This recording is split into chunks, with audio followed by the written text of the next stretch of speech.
What's up, guys? Route the Franchise Guy here at the Franchise Expo West. And man, come on, guys. You know I'm bringing you to the big brands, Carl's Jr. Hardy.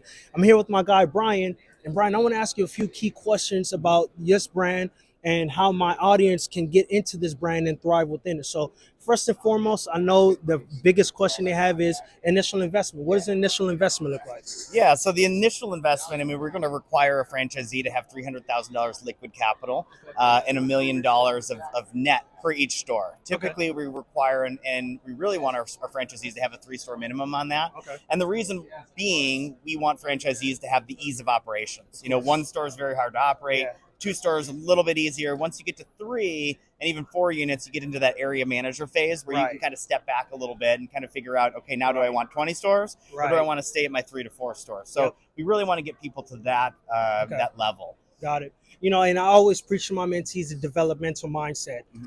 Having 1 franchise is a great high-paying job.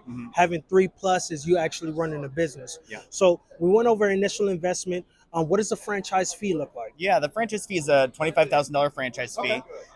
We actually have royalty, discount abatements, and franchise fee abatements to that as well. So right now we have an incentive where it's $15,000 up front. Okay. And then when you sign your franchise agreement right before you open your store, it's another $10,000. So equals $25,000, but it's spread out. So when you sign a 3-store development agreement or a multi-store agreement, you're only due on the 15, 15, and 15 up front.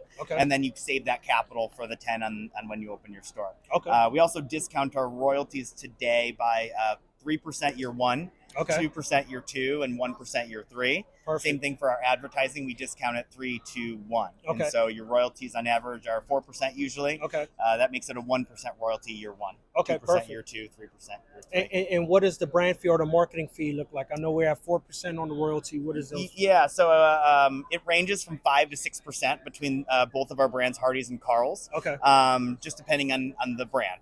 Let's just say put a mid ground at 5.5. So if it was 5.5%. Year 1, you're at, I think it's, what's that, 2.5%, 3.5%, 4.5%, years 1, 2, 3. And then you level out at that 5.5%, kind of moving forward. Okay, perfect.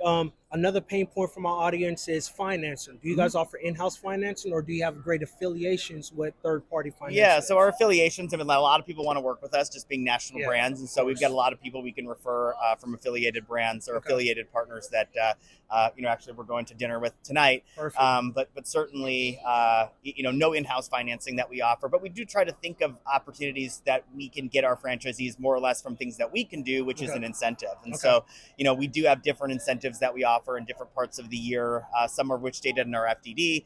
Some are obviously coming up on new FDDs that we want license agreements and franchisees to succeed. And so we look at those incentives and kind of incentivize our builds in that way versus financing is how we do it.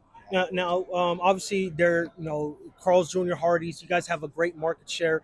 Franchising, are you guys franchising a lot of existing transfers, or are you guys franchising a lot of new build outs? What's the strategy? So it's right now, we're heavily focused on like convenience and C-store. Both on like TA operators. Love signed a 37-store agreement with us, and so they're continuing to grow with us. But if somebody says, hey, look, I want to be a franchisee, it doesn't push them against finding a space that is an end cap to a gas station or C-store and convenience. It's just we've looked to say, look, in smaller units, that's where profitability exists today. So we've also looked at modular units where we can say, look, it's built in Las Vegas or it's built in Ohio. You can ship them in. Same thing. They're a little bit cheaper. They're a little bit smaller on a square footage, which hopefully your profit per square foot is a little bit higher. And so we've looked at that kind of opportunity as well for new construction.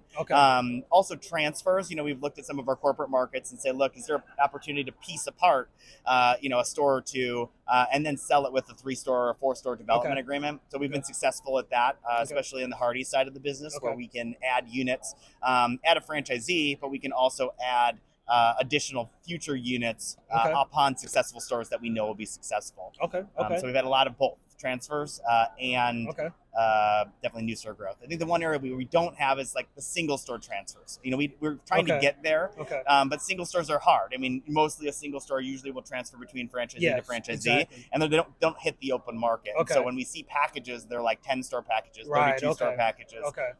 You know, we do have 1 2-store package out there right now in Austin, but you know, certainly stuff out there. Okay. Now, obviously, I grew up here on the West Coast, so we're used to Carl's Jr. But I've also been down south and I've seen Hardees as well. Same, obviously, concept, things that sort. Can you explain the brand difference between these two? Yeah, so Carl's primarily exists on the West Coast. Hardees primarily exists on the East Coast. The Mississippi River kind of splits the two. And you know, always wondered, man. Yeah, we did open up though a Carl's Jr. just recently, 3 weeks ago in Doral, Florida. And so Doral will be the first time Carl's Jr. jumps east of the Mississippi to kind of open and operate their side of the business there. So menu a little bit different. Hardees operates more breakfast. And so they do their biscuits in-house or house-made biscuits. And then Carl's Jr. Obviously does more burger and late night. And so burger is the afternoon lunch.